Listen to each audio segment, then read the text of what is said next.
What are you expecting to hear from the Prime Minister today? Well, today's meeting is about leadership. But Jerry Dias's meeting with the Prime Minister was also about politics and pressure. He's making a claim no politician has matched. It's possible to stop GM from closing the Oshawa plant. Well, it's not a fait accompli. It was a closed-door meeting, and Dias left it full of tough talk. If you're going to have a company that's going to show us their middle finger, then I think our government should show them their middle finger as well. He says Canada and the U.S. should consider slapping tariffs on GM vehicles made in Mexico. How else are you going to get their attention?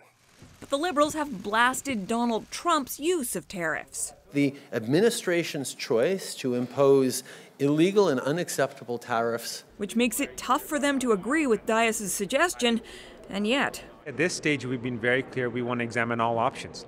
Mostly, the Liberals are offering generalities about helping workers. Obviously, our focus is on the families right now. But something like better employment insurance won't cut it for Dias. We are talking about keeping the plant open, period. Did anyone in the Prime Minister's office do anything to discourage you from some sort of walkout, plant takeover, anything that might be considered illegal labor action? I'm not convinced that anybody really thinks that they will be able to stop what it is that we need to do in order to protect our members. Dias only has to keep union members happy, while the Liberals presumably want to keep him as an ally without alienating anyone who might disagree with him. Right now, that means they're not saying much, except we're listening. Catherine Cullen, CBC News, Ottawa. The White House, though, is taking a much more aggressive approach to GM job losses in the United States. President Donald Trump sent out this tweet today: the U.S. saved General Motors, and this is the thanks we get. We are now looking at cutting all GM subsidies. Now, GM shares dropped 2.5% on the stock market today.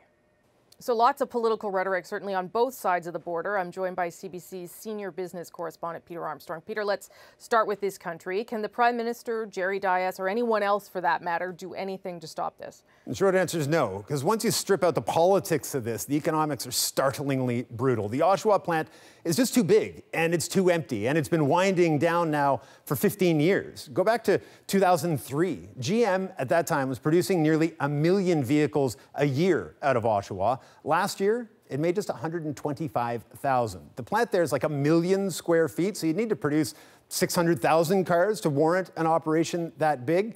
So how could you save it? You know, we've had people talking about moving production here from somewhere else. The question is, are we saying there that GM would go tell Trump that they're going to close down 2 more U.S. plants just to move those operations to Oshawa to make Justin Trudeau happy? That's just not in the cards. Particularly given that he's already threatening to pull some sort of subsidy on GM. Would that have an impact on their decision? Not really, because on the one hand, there just aren't a lot of subsidies at play here. On the other, GM is saying that this restructuring is going to save the company an estimated $6 billion a year. So that's going to offset any losses they'd face from the subsidies. Okay, so at the end of the day, what does this decision mean for the broader Canadian economy? How does it compare with what's happening in Alberta, for instance? It's a really good question, because it is important to zoom out. You know, politicians can't do that because, as we've seen in all these pieces, this is so hard on people. It's so emotionally difficult. Families, retirement plans just thrown into disarray. But if you can take a detached approach, the auto sector represents about 1% Canadian GDP, oil and gas at like 6.8% of GDP. Now, the auto sector has a lot more spin-offs, the steel industry, for example, so it's more than just 1%, but oil's impact is way bigger. And think back to 2014, when the price of oil collapsed, it hit the economy harder, and that hit lasted far longer than even the Bank of Canada expected. Peter, thanks for this tonight. You bet.